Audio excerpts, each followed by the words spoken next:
coming from a purely a trainer standpoint, right? Because in a way, it's not just Errol's fight, but it's your fight, right? Do you Right. really want to see him fight like Crawford because that's going to be the ultimate challenge? Or do you not really care about that? I don't necessarily think that. Put it like this. This is what I do. The only way I can enjoy boxing is I have to remove myself out of it. You say I am, but it's his career. You know what I'm saying? So my deal is like this. I want for him what he wants for himself. Okay. Right? I mean, because even if you look in the Bible, it says God said he wants for you what you want for yourself, even though I'm not a religious guy, but I do remember that part of it. Mm-hmm. So I can't want for somebody. God wants for somebody, right? Uh-huh. You want for yourself. So I think that I don't think that could be the ultimate fight. I think that it's a fight out there, but I mean there'll be boxing after that fight. So I think that the ultimate fight could be somebody, with more, whatever. But I'm not gonna get in there. But I think that somebody else could be possibly an ultimate fight though. Okay. I mean, I guess you're right. I guess for now though, that's what that's the other guy right now with that in that weight class. So but Yeah. um, If you think about this, listen. There's a guy in boxing who keeps mentioning Errol's name. Okay. Who's a big guy. Canelo? Huh? Canelo, you talking about? Yeah. Okay. Okay, so that guy always mentions his name. Has that guy ever mentioned the other guy's name you mentioned? No. Okay, what does that tell you about it? Let me just say, I love how you're doing this mafia encrypted, like the guy and the other guy. Yeah, no, Errol. So, so basically what I'm saying is the biggest guy keeps challenging the second biggest guy, right? The other big guy. Like even with ticket sales, they said last year that Errol surpassed Canelo for the last 2 years with ticket sales. Did he? Yeah. I mean, because even because like in San Antonio, Canelo did 10, Errol did 16. Jeremy doesn't watch current boxing at all, so I don't even know if he's seen Errol fight. But that's why I'm here. Jeremy's removed from boxing these days. Hey! Watch your mouth, bro. Watch your mouth. It's true though. It's true. That sounds like a disgruntled employee, man. Something happened to him in boxing. That's a fact. We all know I'm not the boxing guy. But he is, so that's good. Right. So yeah, I guess just because I'm thinking if I was a trainer as well, I would want to also get that fight that people say that would be the toughest or that you couldn't win or whatever, and prove everybody wrong. Well, I'm not going to say that I don't, but I'm going to say that it's like this. If it happens, it happens. But if it doesn't, it doesn't. I mean, it's not like, he's going to keep, he put like this. He's fighting. He said he wants to be the undisputed champion of the world. Mm-hmm. So his next fight possibly may be the other champion. Mm-hmm. And then after that, it'll be the other champion.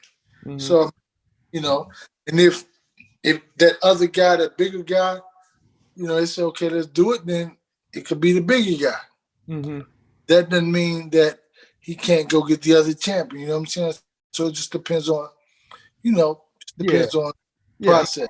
I don't want to focus on that because I know you probably get a lot of questions about that, and I know it's boring and old, but it's been a thing in boxing that Crawford and Spence aren't fighting, and everybody's saying it's the other side or the promoters or whatever. I mean, let's fight each other. Because I tell people say, "Oh, he's ducking the guy." I said so, but when he's in the tournament, he fights whoever who's in next on the list, who wins the tournament next day. But in pros, you duck people. It doesn't make sense. You know what I'm saying? It doesn't. I think most people don't realize, the average person doesn't realize that most fighters aren't ducking anybody. Like in terms of they're scared or they think they're going to lose. That's usually not the case, but that's what the public likes to say. It's always business. You know what I mean? Yeah. It's business. Think about this. If Mayweather would have fought Pacquiao when they fought, that fight, the first time, or whenever they're trying to make, fight would have been like what? Nothing. What do you mean? But when they it's about dollars and cents. Oh. Right. With Mayweather, they tried to make the Mayweather-Pacquiao fight years before. Yes. I mean, if that would have really legitimately happened, they wouldn't have been able to get $325 million from Mayweather and $125 from Pacquiao. Would have been more like 20 and 30. You know what I'm saying? Which is still a shitload of money. I guess for the sport, people want to see them fight now. Like, then you got to build drama. You got to build drama. Well, you want to be at the peak of the career, right? You want each of them to be at their peak. Like when they fought Pacquiao and Mayweather, obviously they were both older, and it wasn't the same kind of right. But they're building drama, you know. Right, but if you think about this too, the reality of boxing is this: when it comes to boxing business, you can't base a fight of that magnitude off of boxing fans. Yep. Because if you look at it like this, when Errol fights, he fights pay-per-view, right? You remember Terence Crawford when he fought what's his name? Amir Khan, only sold like 30,000 pay-per-views. So if people really wanted to see him on pay-per-view, they would buy the pay-per-view when he fights on there. Yeah. So you can't go into a business. It's like, man, you have to go by the history of the business, right? And all of the data that you've collected. You do a big fight and tell ESPN to spend all this money on this guy, and Fox to spend all this money. Why would they come together? If you think about this, Errol sells 600,000-700,000 pay-per-view buys a fight, right? The other guy probably sells in all.